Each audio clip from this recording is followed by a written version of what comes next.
Welcome, dear students. The focus of our current session is the problem of orthography during the Renaissance period. The period from 1500 to 1650 we are going to focus on. Well, I hope and expect that by the end of this session, you will be able to understand the issues of orthography related to the development of English language during these times. Well, my dear students, when we talk of the treatment of spellings in general in different languages, and when we try to relate it to the study of a language, in fact, spellings are generally I would say, not given that much importance. People do not think spelling of that much concern in various languages. However, when it is the case of English, for English, as for French and Italian languages, in the 16th century, the question of orthography was a big question. The question of orthography means the skill of writing spellings, of the art of spellings. So, the right writing, here as I have underlined it for you, as Mulcaster said, it was a very, very important issue of the times. Well, my dear students, there were a lot of, issues with English language through the whole history in terms of spellings. If we focus on the Old English times, there were a lot of issues. Spellings were not fixed. People would write as they would like to write them. And same is the case with English through the Norman scribes, through the Middle English times. You know, the Norman scribes, the writers, they would write the spellings and they would listen to them, or they would themselves pronounce them. So, it was basically the sound that they would copy in writing, that they would, take as a clue to give spellings to a certain word. Now, the result of this was a lot of confusion. And I would say that these scribes played a very important role in creating all that confusion. The question is, how did they create this confusion?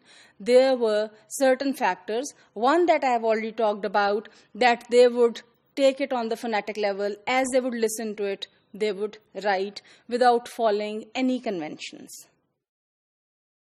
So, there were other reasons as well. The second reason was that they tried to write a language that they were not perfect in.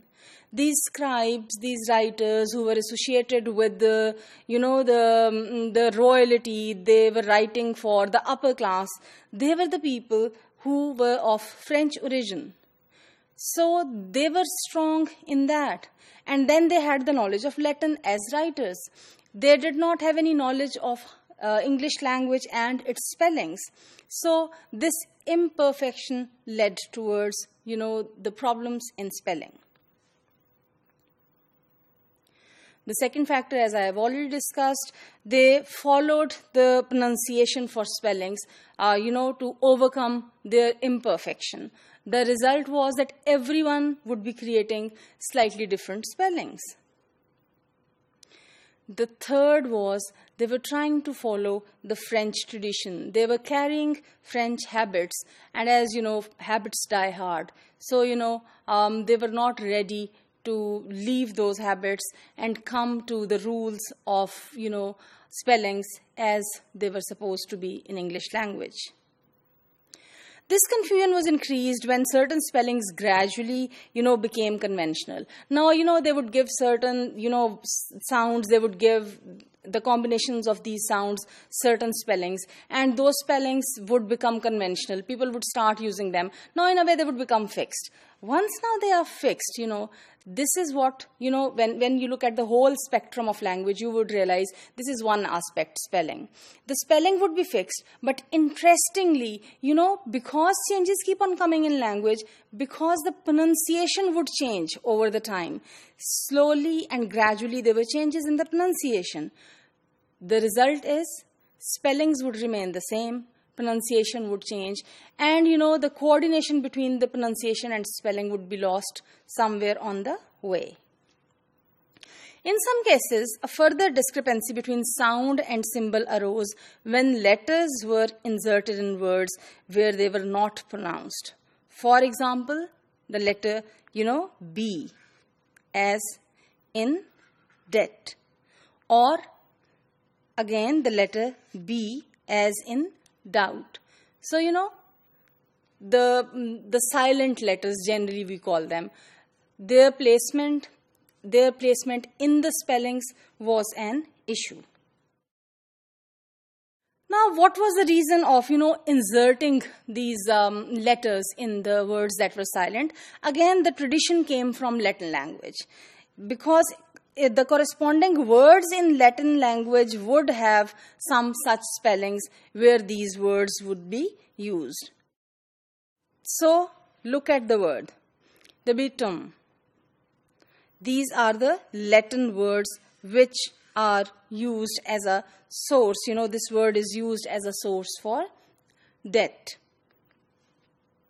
Or for example, look at this combination. The sound, light, or delight, or tight, or night, or right.